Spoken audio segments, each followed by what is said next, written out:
Hello students, क्या हाल चाल है सभी लोगों का। तैयारी सबकी अच्छी चल रही है। बहुत मन लगा करके आप लोग प्रिपरेशन करें, क्योंकि आपके एग्ज़ाम बहुत ही नियरेस्ट हैं और परीक्षाओं की तैयारी के लिए रिवीजन बहुत मस्ट है। तो जितना ज़्यादा आप रिवीजन इस समय करेंगे आपकी तैयारी उतनी ही बेहतरीन होगी। ठीक है, तो चलिए। तो बच्चों, हम लोगों ने टॉप 25 प्रैक्टिस क्वेश्चंस की सीरीज को लगातार आगे बढ़ाते हुए 2 वीडियोस इससे पहले YouTube पर अपलोड किए थे मैंने। आपने उनको तैयार भी कर लिया होगा। उनके सारे क्वेश्चंस बहुत इंपॉर्टेंट भी थे। और आपको ये क्वेश्चन कैसे लगे आप कमेंट सेक्शन में लिखकर जरूर बताएं। और इसी क्रम में आज हम लोग टॉप 25 इंपॉर्टेंट प्रैक्टिस क्वेश्चंस की सीरीज में ये 3rd वीडियो लेकर के आ रहे हैं, जो आपके लिए बहुत भी इंपॉर्टेंट है। तो एग्जाम देने से पहले आप लोग इन सारे क्वेश्चंस को रिवीजन करके जाएं और इस वीडियो के भी क्वेश्चंस को तैयार करें और ज़्यादा से ज़्यादा इसको शेयर करें। जिन बच्चों ने अभी चैनल को सब्सक्राइब नहीं किया, जो नए बच्चे इसमें वीडियो को देख रहे हैं, वो चैनल को सब्सक्राइब कर लें और बेल आइकन को भी प्रेस करें, जिससे आपको लगातार कंटिन्यूअसली आगे आने वाले इंपॉर्टेंट वीडियोज़ का नोटिफिकेशन मिलता जाए और आपकी तैयारी बहुत ही अच्छे ढंग से लगातार सुचारू रूप से चलती रहे। तो तैयारी के प्रति एकदम पैसिनेट रहिए, सपनों की उड़ान को भरने के लिए बिल्कुल तैयार रहिए और उस सपनों को पाने के लिए, हासिल करने के लिए अपना जज्बा मजबूत रखिए और ये प्रयास करिए, ये कोशिश करिए कि हमको सिलेक्शन लेकर के अपने घर वालों का, अपना और अपने समाज का मान बढ़ाना है। और इसके लिए सबसे ज़्यादा इंपॉर्टेंट है आपकी स्वयं की मेहनत और स्वयं की लगन। चलिए, तो पढ़ाई की बात करते हैं और आज के क्वेश्चंस को स्टार्ट करते हैं। तो चलिए, सबसे पहला क्वेश्चन ध्यान दें।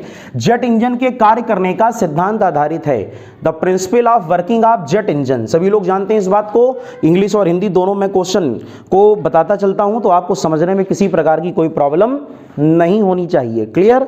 तो जेट इंजन के कार्य करने का सिद्धांत आधारित है। ऑप्शंस आपके सामने लिखे हैं। The principle of working of jet engine, पहला आंसर है कंजर्वेशन ऑफ मास, द्रव्यमान संरक्षण, कंजर्वेशन ऑफ एनर्जी, ऊर्जा संरक्षण, रेखीय संवेग संरक्षण, कंजर्वेशन ऑफ लीनियर मोमेंटम और कोणीय संवेग संरक्षण, कंजर्वेशन ऑफ एंगुलर मोमेंटम। तो चलिए आंसर को दें जल्दी से। जेट इंजन के कार्य करने का प्रिंसिपल आधारित किस पर होता है? सभी लोग जानते हो, conservation of linear momentum, that means रेखीय संवेग संरक्षण। पेपर का बहुत सिलेक्टिव क्वेश्चन, एग्जाम का इंपॉर्टेंट क्वेश्चन, कई बार परीक्षाओं में पूछा भी जा चुका है कि रॉकेट के कार्य करने का सिद्धांत, चाहे रॉकेट बोले या जेट इंजन, आप बिल्कुल भी कंफ्यूज नहीं होंगे। क्वेश्चन का सही आंसर क्या है? Conservation of linear momentum. Question number 2 देखिए। पानी के बर्तन में बर्फ का टुकड़ा तैरता है, जब बर्फ पिघलती है तो जल का स्तर क्या होगा? याद है सभी को?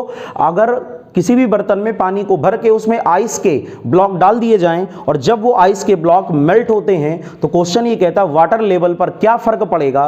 तो हम लोग जानते हैं वाटर लेवल पर कोई फर्क नहीं पड़ेगा, that means remains unchanged. Option number C, the level of water remains unchanged. जल का स्तर क्या होगा? अपरिवर्तित होगा। और भी अच्छा क्वेश्चन था, इसको भी तैयार कर लें। तीसरा क्वेश्चन देखिए, ये भी बहुत इंपॉर्टेंट है। गाड़ियों में चालक के सामने लगा हुआ मिरर है। गाड़ियों में, कारों में आपने देखा होगा ड्राइवर के सामने जो मिरर लगा रहता है वो कौन सा मिरर होता है? तो आंसर है कॉन्वेक्स मिरर। कौन सा? कॉन्वेक्स मिरर, दैट मींस उत्तल दर्पण। तो आप इसको तैयार कर लें। उत्तल दर्पण को हम लोग कौन सा मिरर बोलते हैं? कॉन्वेक्स। जो साइड मिरर लगे रहते हैं वो क्या होते हैं? कॉनकेव। और ये मिरर कौन सा होता है? कॉन्वेक्स। क्लियर। एक लिफ्ट एक समान वेग से ऊपर की ओर जाती है तो लिफ्ट में स्थित व्यक्ति का भार क्या होगा? ये तो इतना सुप्रीम क्वेश्चन है पेपर के लिए, चाहे न्यूमेरिकल की बात करो या वन लाइनर की बात करो, आपको ये सारे केस लिफ्ट के तैयार होने चाहिए कि अगर कोई लिफ्ट ऊपर की ओर जाती है तो ऐसी दशा में W इज इक्वल टू होता है M into G plus A। That means जब लिफ्ट ऊपर की ओर जाएगी तो व्यक्ति का आभासी भार क्या होगा? बढ़ेगा। Apparent weight of the man increases. So इस केस में हम लोग आंसर क्या लिखेंगे? W बराबर M into G plus A। That means question का सही आंसर क्या है? एक लिफ्ट एक समान वेग से ऊपर की ओर जाती है, uniform velocity. When any lift moves upward with uniform velocity. बस यहां पर ये गड़बड़ हो गई। अगर यहां एक समान वेग या यूनिफॉर्म वेलोसिटी ना दी होती तो क्वेश्चन का आंसर होता ऊपर जाते समय व्यक्ति का भार क्या होगा? बढ़ेगा। लेकिन उसने कह दिया एक समान वेग, यूनिफॉर्म वेलोसिटी, इसलिए एक्सीलरेशन क्या होगा? 0। और जब एक्सीलरेशन होगा 0 तो अगर इस फार्मूले में a को हम लोग 0 रख दें तो क्वेश्चन का आंसर आएगा mg, और mg वही होता है जो एक्चुअल वेट है। तो इस क्वेश्चन का आंसर होगा कि व्यक्ति के भार में कोई प्रभाव नहीं पड़ेगा, अपरिवर्तित। That means option number C is correct. सभी क्वेश्चन समझ में आ रहे हैं? क्वेश्चन कैसे लगाए जा रहे हैं आप इन चीजों को बहुत ध्यान से समझें, यदि दो उपग्रह एक ही वृत्ताकार कक्षा में चक्कर लगाते हैं, स्पीड को मेंटेन रखें, रिवीजन करते रहें और बिल्कुल सिंसियरिटी के साथ, कंसंट्रेशन के साथ आप क्वेश्चंस को रिवाइज करें और जितने भी प्रैक्टिस सेट पड़े हुए हैं यूट्यूब चैनल पे आप उन सबको तैयार करें, उन सबका रिवीजन भी साथ साथ करते रहें। यदि दो सैटेलाइट एक ही सर्कुलर ऑर्बिट में चक्कर लगाते हैं तो नंबर 1 उनके मास इक्वल होंगे, नंबर 2 उनकी वेलोसिटी इक्वल होगी, नंबर 3 उनका एंगुलर मोमेंटम सेम होगा, नंबर 4 उनकी काइनेटिक एनर्जी सेम होगी। क्वेश्चन क्या कह रहा है? Two satellites are revolving in a circular orbit, in the circular orbit, similar circular orbit. तो अगर दोनों सैटेलाइट एक ही ऊंचाई के एक ही वृत्ताकार कक्षा में चक्कर लगाएंगे तो क्वेश्चन में इसका मतलब उसने पूछा है कि क्या होगा, तो बिल्कुल सिंपल है, उसकी वेलोसिटी सेम होगी। दोनों सैटेलाइट की वेलोसिटी क्या होगी बेटा? सेम होगी, क्योंकि ऑर्बिटल वेलोसिटी का फार्मूला क्या होता था? अगर आप याद करो, ऑर्बिटल वेलोसिटी का formula v0 is equal to under root GME/R। Clear? इसको हम लोग बोलते थे ऑर्बिटल वेलोसिटी। तो ऑर्बिटल जो वेलोसिटी होती है वो स्मॉल r पर डिपेंड करती है और small r is equal to होता था RE + h, और h को बोलते थे सैटेलाइट की पृथ्वी के तल से ऊंचाई, height of the satellite from earth surface. तो ध्यान रखिएगा, इसका मतलब क्या हुआ? दोनों की हाइट सेम है, क्योंकि एक ही वृत्ताकार कक्षा में उसने बोला है, इसलिए क्वेश्चन का आंसर होगा दोनों सैटेलाइट की वेलोसिटीज भी क्या होगी? सेम होगी। क्लियर? मेहनत करते रहें, मन लगा करके पढ़ते रहें और ये ध्यान रखें कि आपके घर वालों ने कितने संघर्ष के साथ अपना जीवन यापन किया और आपकी पढ़ाई के लिए उन्होंने आगे की ओर आपको मौका दिया है। जब इन बातों को आप याद रखोगे तो लगातार कंटिन्यूअसली आपका पढ़ने में भी मन लगेगा और आप रिवीजन भी अच्छा करोगे और कुछ अच्छा कर गुजरोगे। ठीक है? क्वेश्चन नंबर 6 ध्यान दें, निम्न में से विद्युत चुंबकीय तरंगे हैं, out of the following the electromagnetic waves are. ये क्वेश्चन बड़ा इंपॉर्टेंट है कि कौन कौन सी तरंगे इलेक्ट्रोमैग्नेटिक है, हमको यह पहचानना है। पहला आंसर रेडियो तरंगे, पहला ही आंसर सही है। Radio waves are EM nature. जो रेडियो तरंगे होती हैं वो इलेक्ट्रोमैग्नेटिक प्रकृति की होती हैं। जल की सतह पर उत्पन्न तरंगे, इसका कोई सेंस नहीं है, ये अनुप्रस्थ और अनुदैर्ध्य की कैटेगरी में आ जाती हैं। तार में उत्पन्न तरंगे ये भी अनुप्रस्थ तरंगों की कैटेगरी में आती हैं। वायु में उत्पन्न तरंगे ये अनुदैर्ध्य तरंगों की कैटेगरी में आती हैं। अनुप्रस्थ का मींस क्या होता है? Transverse wave. अनुदैर्ध्य का मींस क्या होता है? लॉन्गिट्यूडनल। एग्जाम में जरूर तैयार करके जाएं। अनुप्रस्थ तरंगे चलती हैं सुरंग और गर्त के रूप में, अनुदैर्ध्य तरंगे चलती हैं संपीड़न और विरलन के रूप में। क्लियर? तो लेकिन इस वाले क्वेश्चन की अगर हम लोग बात करें तो out of the following the electromagnetic waves are, तो क्वेश्चन का बेटा सही आंसर है ऑप्शन नंबर ए, रेडियो तरंगे। That means A option is correct. Clear हो गया? तो सारे 6 क्वेश्चन आपको समझ में आ गए, बहुत इंपॉर्टेंट है, रिवीजन करें, इनको लगाएं और जिन बच्चों ने चैनल को सब्सक्राइब नहीं किया वो सब्सक्राइब करें और अगर क्वेश्चन अच्छे लग रहे हो तो लाइक जरूर करें, शेयर करें और कमेंट करके बताएं कि क्वेश्चन का स्टैंडर्ड आपको कैसा लगा। आपका रिवीजन इस टॉप 25 क्वेश्चन की सीरीज से हो रहा है कि नहीं हो रहा है, इस सीरीज को आगे और आगे कंटिन्यू किया जाए कि ना किया जाए, आप अपनी तैयारी को किस प्रकार कर रहे हैं, जो भी मन में आपके बात आए आप उसको जरूर लिखें। कमेंट सेक्शन में आप जरूर अपनी बातों को लिखा करें और बताया करें कि आपकी तैयारी कैसी चल रही है। तो नोट कर लें बेटा क्वेश्चन को, बहुत इंपॉर्टेंट क्वेश्चन, अपनी कॉपी में जल्दी से नोट डाउन कर लें। नेक्स्ट क्वेश्चन बच्चों ध्यान दें, क्वेश्चन नंबर 7, यदि किसी पदार्थ का वैद्युत प्रतिरोध घटकर शून्य हो जाता है तो वह पदार्थ कहलाता है। If electrical resistance of any material will be zero then such material is known as। आपको इस मटेरियल का नाम बताना है। पहला आंसर है अतिचालक मींस सुपर कंडक्टर, दूसरा है अर्धचालक मींस सेमी कंडक्टर, तीसरा है चालक मींस कंडक्टर और अगला है ननाब्दी। जल्दी से इसका आंसर सोचें सभी लोग, क्या होगा? यदि किसी पदार्थ का वैद्युत प्रतिरोध घटकर शून्य हो जाए तो क्या हम लोग जानते हैं कि अगर किसी मटेरियल का इलेक्ट्रिकल रेजिस्टेंस 0 होगा, अगर किसी पदार्थ का वैद्युत प्रतिरोध घट करके शून्य हो जाएगा, आर की वैल्यू अगर कम होकर के 0 हो जाए तो ऐसा मटेरियल केवल पॉसिबल है। कौन सा? Semi conductor. Semi conductor means germanium और सिलिकॉन। ऐसे मटेरियल्स होते हैं जिनका रेजिस्टेंस घट करके क्या हो सकता है? शून्य हो सकता है। तो बहुत अच्छा क्वेश्चन है, प्रैक्टिस में ये आपके कम रहता है, क्वेश्चन कम सुना हुआ रहता है लेकिन है इंपॉर्टेंट, आप लोग इसको ध्यान से तैयार कर लें। क्वेश्चन नंबर 8 ध्यान दें, वह बिंदु जिस पर Fahrenheit temperature scale Celsius temperature scale का डबल होगा। क्वेश्चन को पढ़ लिया सभी लोगों ने। वह पॉइंट जिस पर Fahrenheit scale of temperature become equal to the Celsius scale of temperature. तो आप इसको लर्न कर लें, 160 डिग्री फारेनहाइट पर जो फारेनहाइट स्केल होता है वो सेल्सियस स्केल का कितने गुना होता है? 2 गुना। फार्मूला आप लोग जानते हो, C/5 is equal to C/5 is equal to Fahrenheit F minus 32/9। Clear? तो इस प्रकार आप लोग क्वेश्चन को सिंप्लीफाई कर लेंगे और यहां से वैल्यू को निकाल लेंगे। जल्दी से क्वेश्चन नोट करें, नोट कर लिया बेटा। Option number D is correct. क्या होगा? C/5 is equal to F minus 32/9 से आप आसानी से आंसर को निकाल सकते हैं। आंसर क्या आएगा? 160 डिग्री फारेनहाइट। सी की जगह आप क्या रख देंगे? 2F। क्लियर? क्वेश्चन नंबर 9 पढ़ें। निम्न में से ऊष्मा का सबसे अच्छा चालक है। ये भी क्वेश्चन बहुत अच्छा है। आपको मटेरियल्स के नाम दिए हैं और आपको बताना है कौन सा ऐसा मटेरियल या कौन सा ऐसा सब्सटेंस है जो हीट का गुड कंडक्टर है। पहला आंसर क्या है? मरकरी। दूसरा कौन सा? वाटर। तीसरा ईथर और चौथा बेंजीन। तो कौन हीट का सबसे अच्छा कंडक्टर है? आंसर है मरकरी।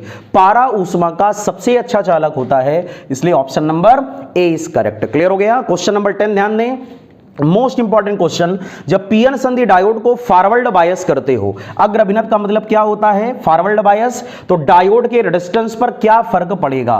सभी लोगों को अगर याद हो कि फॉरवर्ड बायसिंग की पहचान क्या होती थी, ये पीएन डायोड है, इसमें पी सिरा होता था पॉजिटिव और एन सिरा क्या होता था? नेगेटिव। और जब पीएन जंक्शन डायोड को फॉरवर्ड बायस करते हो, बेटा मेरी बात को ध्यान से सुनो सभी लोग, जब पीएन संधि डायोड को अग्र अभिनत करते हो तो अवक्षय परत की चौड़ाई कम होती है। बस आप इतना याद रख लें, when PN junction diode is forward bias then width of depletion layer decreases. और जब डिप्लेशन लेयर की विड्थ कम होगी तो डायोड का रेजिस्टेंस भी कम होगा। इसलिए क्वेश्चन का सही आंसर है कि जब जंक्शन डायोड को अग्र अभिनत यानी फॉरवर्ड बायस करोगे तो डायोड का रेजिस्टेंस क्या होगा? डिक्रीज होगा, अर्थात घटेगा।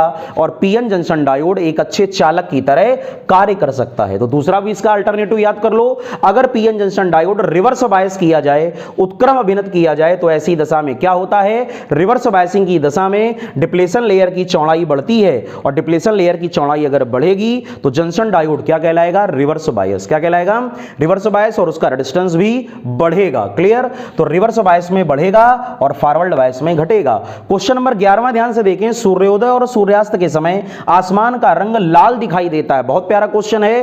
During the sunrise and sunset the colour of sky appears to be red. इसका सही आंसर क्या है कि यह घटना क्यों ऐसी होती है?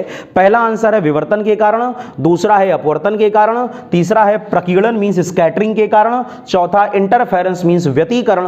तो इसका सही आंसर क्या हमको याद करना है? प्रकीर्णन के कारण, due to the scattering. Question number 12 पे ध्यान दें, सूर्य के प्रकाश में साबुन के घोल से बने बुलबुले का कलर जो दिखाई देता है वो किस घटना के कारण दिखाई देता है? Clear? Soap bubble seems to be coloured in the sunlight.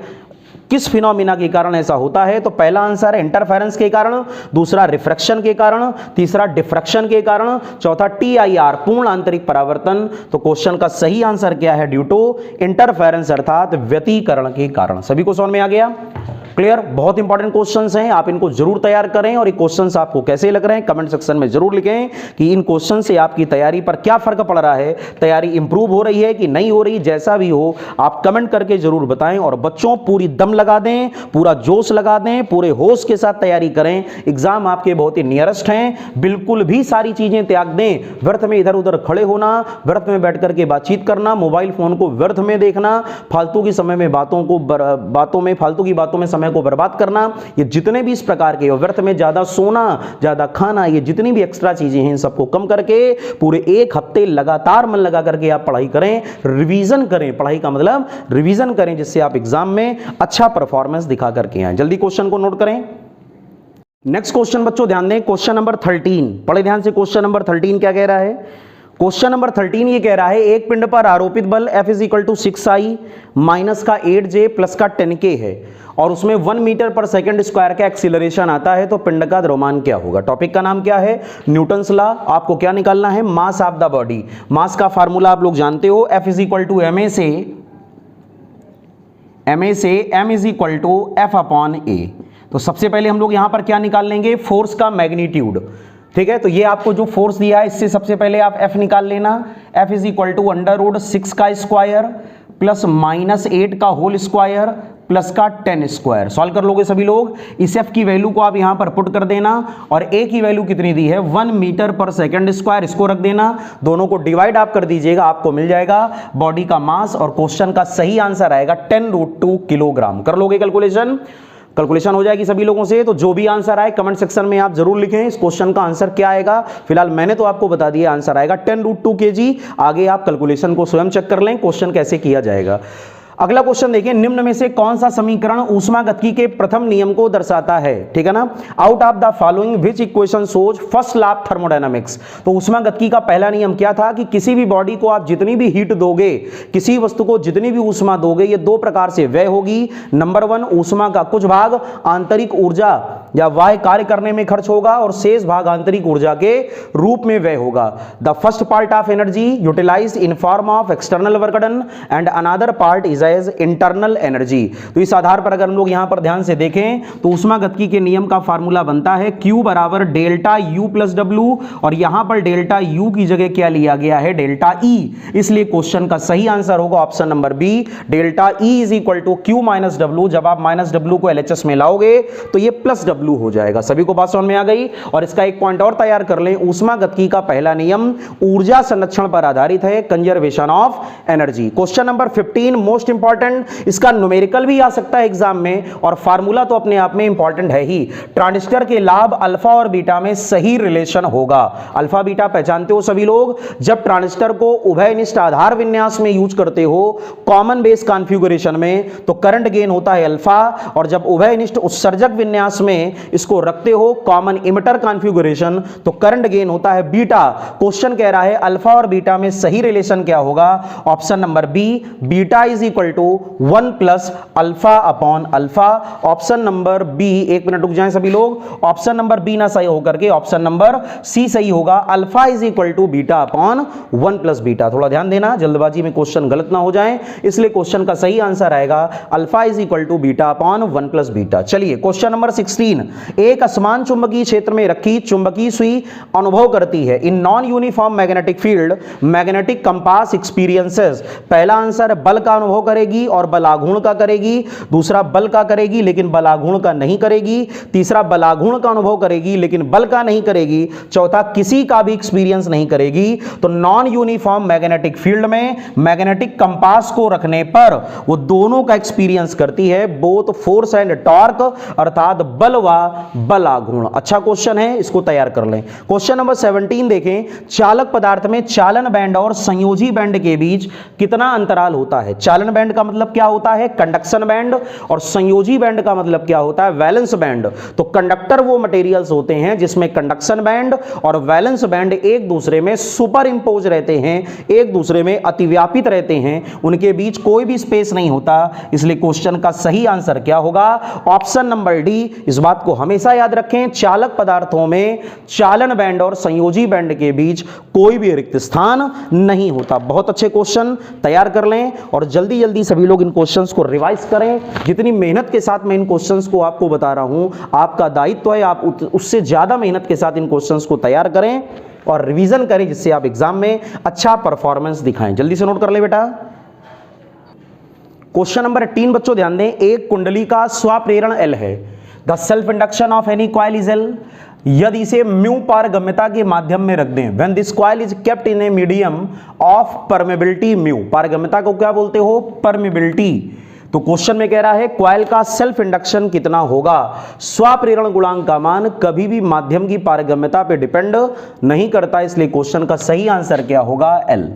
जब सेलों को सीरीज में जोड़ा जाता है तो निम्न में से क्या होगा, सीरीज कॉम्बिनेशन। याद करें, अगर आप किसी सेल को सीरीज में जोड़ते हो तो सीरीज में जोड़ने से एक सेल का जो नेगेटिव टर्मिनल होता है वो दूसरे के पॉजिटिव से जोड़ा जाता है और दूसरे का जो नेगेटिव है वो अगले के पॉजिटिव से। इस प्रकार ये कॉम्बिनेशन क्या कहलाता है, सीरीज। और सीरीज कॉम्बिनेशन का उपयोग कब करते हो, जब हमको ईएमएफ ज्यादा बनाना हो, इसलिए क्वेश्चन का सही आंसर होगा इस प्रक्रिया में विद्युत वाहक बल का मान बढ़ेगा। फाई कार्यफलन के लिए देहली तरंग दैर्ध्य का सूत्र क्या होगा, थ्रेशोल्ड वेवलेंथ, ठीक है ना। कार्यफलन को क्या बोलते हो, वर्क फंक्शन। तो क्वेश्चन में कह रहा है the correct formula of threshold wavelength in term of phi. याद करिए, हम लोग फार्मूला पढ़ते थे कार्यफलन का, W बराबर 80/λ0। इस बार उसने W की जगह क्या कर दिया है, फाई। तो यहां से अगर हम लोग आंसर λ0 का निकालें तो λ0 इज इक्वल टू, क्वेश्चन का आंसर आएगा HC/5, that means option number A is correct. ऐसे एग्जाम में घुमा देता है कभी कदार, हो सकता है जैसे इस वाले क्वेश्चन देखो, W को वर्क फंक्शन हम लोगों ने कोर्स में पढ़ा है, यहां पर उसने उसका सिंबल बदल दिया, फाई कर दिया, ठीक, तो आप परेशान ना होना। क्वेश्चन नंबर 21 देखो, निम्न में से किसका प्रतिरोध अधिक होगा? कौन सा ऐसा सर्किट है जिसका रेजिस्टेंस ज्यादा है? तो हम लोगों ने पढ़ा था कि वोल्ट मीटर एक ऐसा सर्किट है जिसका रेजिस्टेंस ज्यादा होता है, और आदर्श परिस्थिति में इसका रेजिस्टेंस क्या होता है? इनफाइनाइट होता है। आइडियल कंडीशन में वोल्ट मीटर का रेजिस्टेंस क्या होता है? इनफाइनाइट होता है। और एक कूलाम आवेश में कितने इलेक्ट्रॉन होते हैं? ये तो बिल्कुल सिंपल है, फार्मूला सभी लोग जानते हो, चार जगह Q is equal to NE, यहां से नंबर ऑफ इलेक्ट्रॉन को निकालना है, तो N is equal to Q/E।